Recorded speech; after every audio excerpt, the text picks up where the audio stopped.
आप सबका स्वागत है मेरे चैनल पर। आई होप आप सभी बहुत मस्त होंगे और अपनी तैयारी में व्यस्त होंगे। तो सुबह आप सबके टेली कम्युनिकेशन वालों की राजस्थान पुलिस के फिजिकल है, तो उससे के लिए आप सबको पहले तो बहुत बहुत बधाई। सुबह आप एक नई दौड़ में शामिल होने जा रहे हैं। बहुत लाखों की भीड़ को छोड़कर आप हजारों की संख्या में आ चुके हैं, तो उसके लिए आपको बहुत बधाई। आज की वीडियो है कि राजस्थान पुलिस के अंदर जो कल फिजिकल है उसके अंदर क्या क्या बातें ध्यान करें या लास्ट के अंदर की पॉइंट्स क्या रखें। तो उससे पहले मेरी आप सबसे रिक्वेस्ट है कि आप मेरे चैनल पर नए हैं तो मेरे चैनल को सब्सक्राइब और मेरी वीडियो को लाइक कीजिएगा। तो आप सभी अपने रनिंग वाले स्थान पर आज पहुंच चुके होंगे क्योंकि कल आपका फिजिकल है। तो उसमें सबसे पहले आप आज मेरा मानना है कि आज आपको किसी तरह की कोई टेंशन नहीं लेनी। आज भरपूर नींद लें ताकि आप सुबह फ्रेश माइंड के साथ अपनी दौड़ में शामिल हो सके। उसके अलावा आप बाहर कहीं होटल में कहीं धर्मशाला में रुक रहे होंगे तो आपको बाहर का खाना अवॉइड करना है। ज़्यादा से ज़्यादा ऑयली या मिर्ची वाला खाने मत खाना जिससे कि आपका पेट खराब हो जाए या पेट के अंदर जलन हो जाए। कुछ लोगों को बाहर का खाना सूट नहीं करता है, तो आप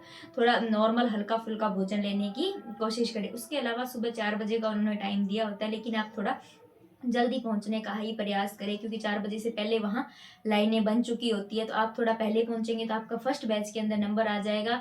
इससे ज़्यादा फर्क तो नहीं पड़ता है, लेकिन थोड़ा ये होता है कि फर्स्ट बैच के अंदर आप थोड़ा फ्रेश फ्रेश फील करेंगे, थोड़ा आपका इंप्रूवमेंट अच्छा आएगा। जिनकी टाइमिंग बहुत अच्छी आ रही है उनको तो कोई फर्स्ट बैच हो या तीसरा चौथा बैच हो, उन चीज़ों से कोई फर्क नहीं पड़ता है। तो अगर आपके पास अगर एक आधा डॉक्यूमेंट कम रह गया तो भी कोई दिक्कत की बात नहीं, आपको फिजिकल में जरूर शामिल होना है, इतनी ज़्यादा दिक्कत नहीं है। आपका मेडिकल सर्टिफिकेट, ID, CC और ओरिजिनल 10वीं 12वीं डॉक्यूमेंट ये तो होने ही चाहिए। इसके अलावा वहाँ पर आपको जब अंदर जाया जाएगा तो आपके डॉक्यूमेंट चेक होने के बाद में आपका बायोमेट्रिक सत्यापन हो जाएगा कि आपका जो एग्ज़ाम देने कैंडिडेट आया था और जो फिजिकल देने कैंडिडेट आया वो दोनों कैंडिडेट सेम है। उसके अलावा आपको वहाँ लाइन में बिठा दिया जाएगा और आपको इतनी टेंशन लेने की ज़रूरत नहीं है। सबसे पहले वहाँ आपको शांत रहना है। उसके बाद में आपको उस ग्राउंड पे खड़ा किया जाएगा, तो आपको वहाँ भी हड़बड़ी नहीं करनी है क्योंकि वहाँ आर्मी की तरह नहीं है कि वहां पर इतना मेंटली प्रेशर होता है कि आप वहां रनिंग ना कर पाए। इसके अंदर आपके पैर पे जो चिप बांधी जाएगी और नीचे जो पट्टी बिछी होगी उस पर जब आप पैर रखोगे तभी आपका टाउन काउंट होगा। अगर आप आगे वाली रो में खड़े हैं तो वेल डन, तो आप वहां से ही दौड़ शुरू हो जाएगी। अगर आपके लास्ट के अंदर खड़े हैं तो जैसे जैसे भीड़ आगे बढ़ती जाती है, आप जब उस चिप पर पैर रखोगे तभी से आपका 35 मिनट 25 मिनट जो टाइम है वो काउंट होना शुरू होएगा। और उसके अलावा अगर आपके 12 से 13 जो राउंड जितने भी होंगे वो आपको बता दी जाएंगे। अपने राउंड अच्छे से काउंट कर लेना। अगर आपका टाइम बचता है तो जब तक टाइम बच रहा है तब तक दौड़ते रहिए। अगर आपको राउंड के अंदर कंफ्यूजन हो गया तो उसके अलावा 5 राउंड करने के बाद में कभी कभी हमारी हिम्मत जवाब देने लग जाती है, लेकिन 5 से 7 यानी ये 2 राउंड निकालने बहुत ही मुश्किल काम होते हैं। उसके बाद में तो राउंड आपको घटते ही दिखाई देंगे कि अभी तो 2 ही रहे हैं, 1 ही रहा है। इस हिसाब से थोड़ा आपके पेट के अंदर भी दर्द होगा, पर ये दर्द सेकंडों से आउट होने से तो थोड़ा कम ही होगा। उस वक्त थोड़ा बर्दाश्त कर लेना। आप ये सोचना कि ये 5 किलोमीटर की दौड़ के बाद आपका लक्ष्य आपका इंतजार कर रहा है। वहां ज्यादा हेडेक मत तो होना, ज्यादा ट्रैक के पास दौड़ने की भी कोशिश मत करना। जिनकी रनिंग अच्छी है और वो ज़्यादा ट्रैक की तरफ पास दौड़ने की कोशिश करेंगे तो उनकी स्पीड कम हो जाएगी, तो वो बेटर होगा कि वो थोड़ा ओवरकम करें।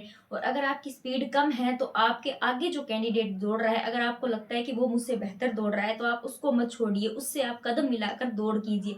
और अगर आपको लग रहा है कि आपके सामने जो कैंडिडेट दौड़ रहा है उसकी दौड़ नॉर्मल है, इतनी अच्छी नहीं है, तो आप उनको अपने से आगे जो 10 से 15 कदम पर कैंडिडेट दौड़ रहे हैं उनको काटने की कोशिश कीजिए।